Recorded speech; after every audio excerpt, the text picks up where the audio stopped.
Do you have some 12 by 12 paper that you want to use up quickly? Hi, I'm Jess from JessCrafts.com and I'm here to help you make the most of your crafty supplies and time. So let's get making. Today I have a mini slimline template for 12 by 12 paper. So it is going to cut one sheet of 12 by 12 paper and make 12 cards. It's a lot of cards, but it's just so incredibly simple that it will be worth it. There'll be a link right in the video description where you can download this template and it tells you how to cut things. But again, since this one is so simple, you might not even need that. I like to keep them though as a reminder. I'm gonna cut a bunch of 2" by 6" strips and I'm gonna be making mini slimline cards today. And you can make them, they have a 3 by 6 card front, the mini slimlines that I'm gonna make. And so I'm gonna make them from some 12 by 12 paper. To make my card bases, I'm gonna need to cut down some cardstock to 6 by 6. Now you actually might have a pack of 6 by 6 cardstock, in which case you can go right to town making cards. You can make this with 8.5 by 11 paper, but I suggest this is a good use of 12 by 12 paper. This paper that I have is from My Mind's Eye, my color cardstock. It is not as thick as a card base I would normally use, but it's plenty thick enough. It's 100 pound. And I need to make 12 of them. Each sheet of 12 by 12 cardstock makes 4, so I'm gonna cut 3 sheets. And so I don't have any waste in that cardstock either, so if you have any 12 by 12 cardstock in your stash that you're not using, and maybe it's not white, and I know white is kind of ideal for a card base in terms of just being neutral like that, but you know, you can match it up to your paper that you have picked to use up as well, and this is going to use a bunch of cardstock without scraps as well. So it's a pretty efficient thing if you really just need to bust through some 12 by 12 stuff. So we'll fold these in half. You get your scoring board if you like as well. And then we are going to cut our paper. Now, as I said, this is just cutting 2 by 6" strips. I find it helpful to cut this little branding strip off the bottom here first. It's a little hard to see because the background of my paper is white as well. I should have gone to the back, and that might not have helped as much with this one, but sometimes it does. Okay. I'm gonna use the truck side of this paper. So we'll start by cutting this whole sheet to 12 by 6 inches. This does work with directional pattern paper. I thought that was pretty important for being able to use up paper quickly. And then we're just gonna start cutting 2" strips. So they'll be 6 by 2 inches. And I'm coming to the 10" mark, the 8" mark, and so on until I have cut them all. Now, I also wanna cut some cardstock mats. I don't have a lot of 12 by 12 paper. However, 12 by 12 paper would work well for these cardstock mats as well because they're also 6 inches wide. So I'm gonna cut my 8.5 by 11 to 6 by 11, and then I need it to be just a little bit bigger than my piece of paper, or my piece of pattern paper on the top and bottom, so it's gonna be 2 1/4. So I'll take it to 8 3/4. I'm just subtracting 2 1/4 from each one. I realize not everyone is about that kind of measurement. You can just cut at 2 1/4 each time. I like to also sometimes just double it because that math's fine for me. Go 4 1/2 and then 2 1/4. And then I have 4 1/4 left, so I'm not gonna be able to get a whole one out of that. So it's not super efficient as with that 8.5 by 11, but that's okay. I save all my scraps. And I still can take this piece too, because this is 2 1/2, and I'll get one more out of it by cutting it to 6 and then 2 1/4. So let's see. Let me just kind of show you the math here because I didn't do it ahead of time. But I got 5 mats that I need, and then these chunks that are left over are fairly large, so while it's unfortunate that I can't cut another mat for this, these are going to be super useful. Maybe pick a color of cardstock that you frequently use as background so that you'll know that you use these in the future. So once I have my paper and cardstock cut, I'm ready to start thinking about my embellishments. I like to do a lot of batching when I'm making a lot of cards like this, and making a bunch of cards like this is perfect for if you want to donate your cards to an organization. So you might not need 12 truck themed cards. I picked a truck themed paper because it's a little bit less of a common theme for the organizations that I send to get. They always are asking for like a greater variety of cards. So I picked a sentiment from a stamp set that goes with it.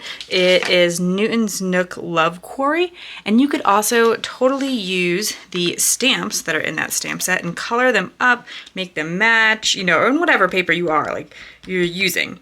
There is often a stamp set in your collection that will be well suited to it, but as an alternative, if you don't particularly like coloring, you could print your sentiment and then also print some clip art. So I have these from Creative Fabrica. I have a cement mixer and a little dump truck. They are part of a larger set of a variety of trucks. These are just the ones I happen to have printed out, and I think they go well enough. They're a little bit different in style, but I like to just go, if I'm not in, like if I don't have the time to color or something like that, I like to go to Creative Fabrica and just search whatever I want and then the word clip art. So like trucks, clip art. Mermaids, clip art, and a lot of times that will give me the results. So if you're having a hard time finding some similar stuff on Creative Fabrica, try that out. And so then I have those all ready to go. I fussy cut them out. You can also cut them with a scan and cut.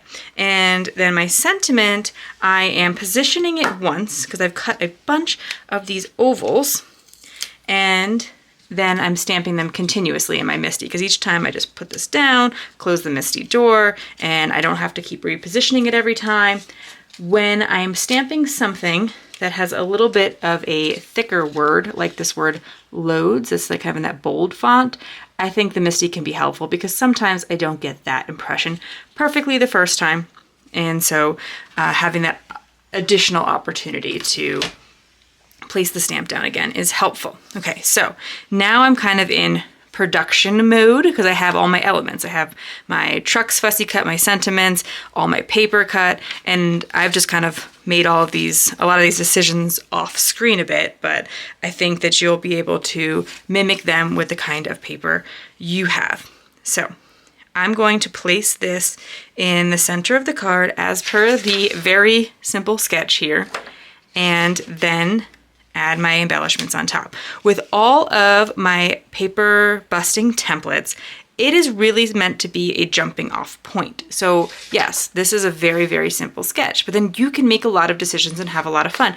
You can go into your stash and add whatever embellishments you want. You can arrange everything the way that you like. You get to pick the papers and the colors, and there's a lot of decisions still involved there so that you can have some fun with the card making process. But you don't have to come up with the original, like, okay, you know, how am I going to make this card? And instead just really have fun with that other part of the process.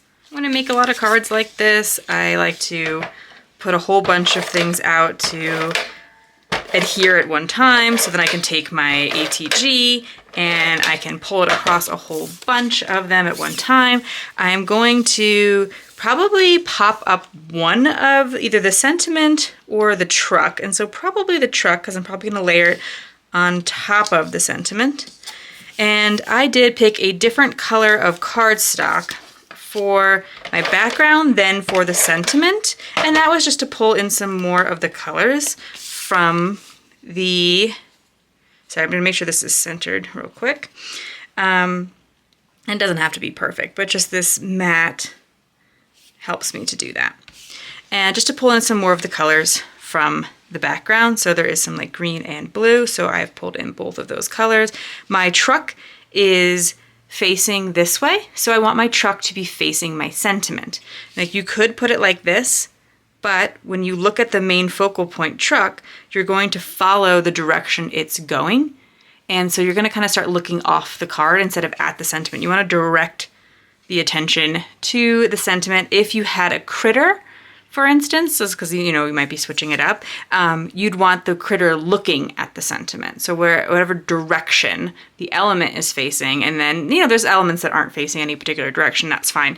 Then you just do it how it looks good. But that is my rule of thumb for like, why does this perhaps look better than this?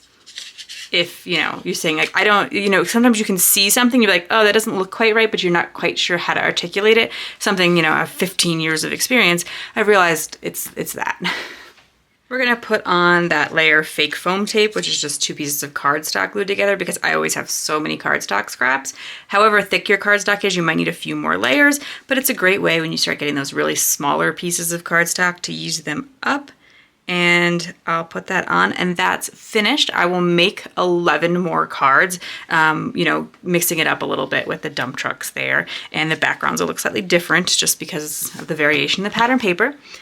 If you like this video, here's another video where you can find more ideas for enjoying your crafty time and supplies. Let me know that you like this video with a share to your crafty community, subscribe and click the bell so you don't miss the next template or tutorial, and check the video description for product links. See you in the next video.